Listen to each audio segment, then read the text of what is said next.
Hey everybody, my name is Mark Wolf. Welcome back to Understanding Game Design.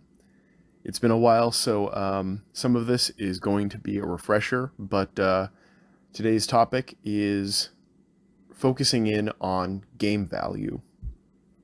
So, as I've discussed many times throughout this series, game value is a competition in which the skills and actions alone of the players is what determines victory. This is what a design being theory compliant achieves. You could think of this as the theorem having an equal sign after it, and this is what follows the equal sign, and conversely, that the theorem defines the parameters by which game value is designed/achieved. Game value is the meaning that any game can have, the metrics by which any arbitrary value can be assigned. As we talked about in the wrap-up video for the intro series, and I mean value here in the economic and social senses, being one's skill at the game. In other words, regardless of value, because game value is preserved, the value of play in a true game can be anything. A game is a universal competition that crosses all boundaries, meaning skill at a real game is universally meaningful. When you play a real game, you can verify that all of your actions are meaningful. You can verify that it is theory compliant, and that you and your opponent's skills and actions alone at that game is what determines the outcome of victory. If at any point in design the theorem is violated, then it necessarily means, tautologically at this point, that the activity is meaningless as a competition of skill because game value is not preserved. Any theory violation results in, as we've talked about many times before, meaninglessness in either one of three forms: solvability, random outcome, and lack of competition. If the competition is solvable, which occurs when a not game is unfair or unbalanced, then your choices and actions are completely meaningless. You have no agency if the outcome is predetermined. The same is true if the winning strategy has been predetermined, but it's just it's a more elegant way of stating the problem to focus on the outcome because it covers all instances of solvability, regardless of the cause. So, while we've covered a number of examples of solvability from Magic the Gathering to World of Warcraft, this is also the problem with chess, and it's a good example to bring up here. And we can see how profound this is because we can see that a perfect chess match results in a draw. Of course, we could already know chess is a not game because it falls under what was previously called the board game genre. And as we know, thanks to the discovery of what a game is, all board games are disqualified because the genre fundamentally violates game design, which means they necessarily undermine game value, regardless of form. If a competition is solvable, then it's not a game, because your agency as a player has no meaning. If the outcome is predetermined, then the activity is meaningless. If victory in the competition is determined randomly, then your choices and actions also do not matter. They are meaningless. You have no agency to affect the outcome when victory is determined randomly. An example of this I've brought up many times before is Candyland. Who the winner is simply determined when the deck of cards is shuffled. No decisions you make in Candyland can affect the outcome. It is a meaningless activity to engage in. It will only waste your time, and so will all other not games. And finally, again, if the activity is not a competition, then your choices and actions become arbitrary because there are no victory conditions. Your decisions don't matter if there is no competition. You don't have the ability to define strategy in the absence of victory conditions. In order for agency to have meaning, it needs to have a context, and that context is the competition. Here I can bring back another distinction too, which I've talked about before, that of the difference between a competition and a contest. A contest is simply the comparison of aptitude, and there is no interaction between participants. Participants are not players, and a good example that I've brought up many times is Tetris. Tetris lacks competition in victory conditions because there is no interaction between two people in a contest of reflexes of Tetris. As we've already established, one of the other theorem violations of Tetris is that it does not lack real-world relevance, being a test of twitch reflexes like many other not video games. When two people test their reflexes against one another in Tetris, it is not a competition, but rather a contest. There is no strategy, there is no victory conditions, there is no competition. To reiterate, your decisions are meaningless if the activity is solvable or has random victory, or if it isn't even a competition in the first place. Getting back to game value, though.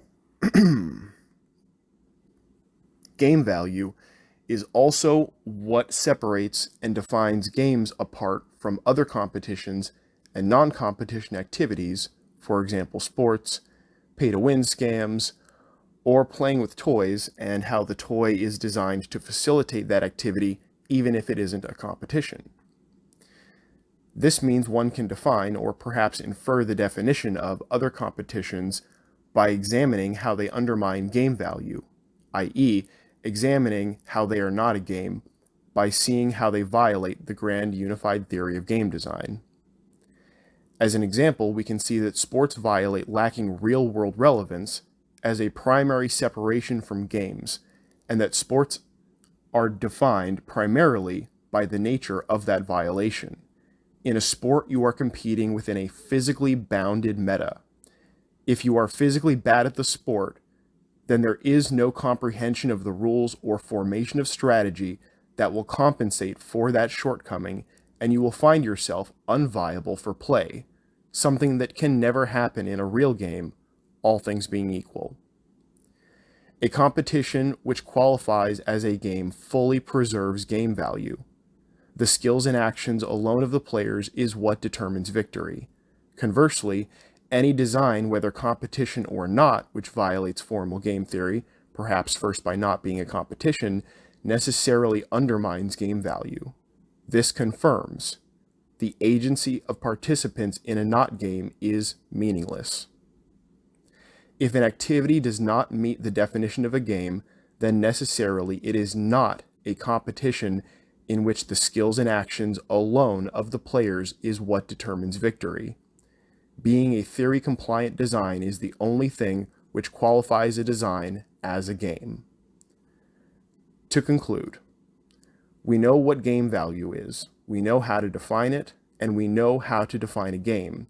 In other words, create a design which fully preserves game value.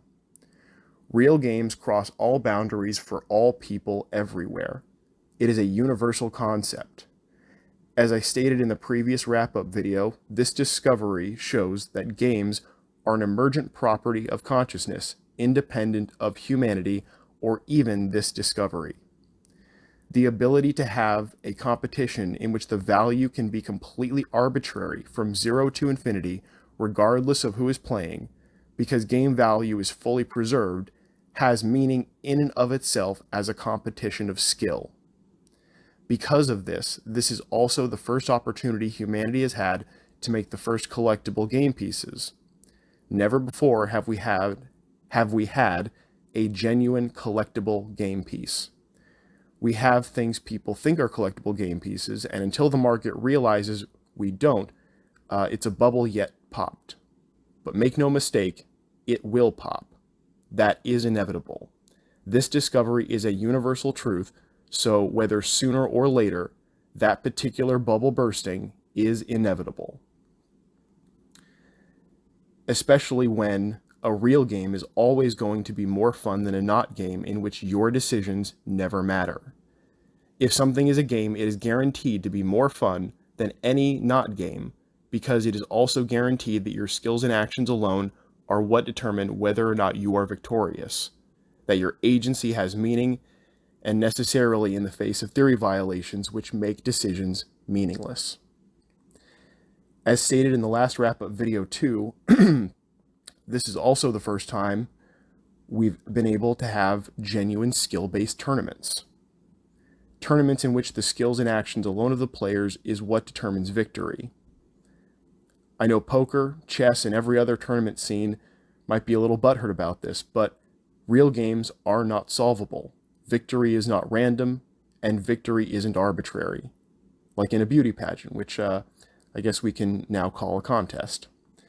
Because real games are competitions with fully preserved game value. Real games present the opportunity for the first skill-based tournaments, and there has never been one before. All current game design degree programs are fraudulent, whether undergraduate, master's, or PhD level. If this video is the moment when the light bulb in your head is finally turned on, and you now understand that this discovery is genuine and just how impactful it is that there has never been a real game before Mage War, then I congratulate you and encourage you to re-watch any past lessons you may still be fuzzy on, and to ask any questions you may need help with, especially if they're design questions. I try to answer all good faith comments. Most importantly, though, I hope you go design some games. And finally, I've been working on a new game since Mage War 2nd Edition is still not ready for public release, and I wanted a teaching reference. So hopefully soon I'll be able to make that follow-up video talking about the actual process of design with a direct reference I can show and share for free. This is a new RPG, tabletop RPG. I did hope to make more videos since the last one, but this new design has taken up a lot of my time as it turned into another unexpected kind of eureka moment thing, which meant it was worth pursuing, both as a design, but also specifically as a potential teaching reference. Apologies for the long break, though. In the future, if there's any topics you want covered, then please put them down in the comments. Answering viewer questions is much easier to make a video of than writing up lesson modules. Anyway, thank you very much for watching. Hope you learned something, and I'll see you in the next video.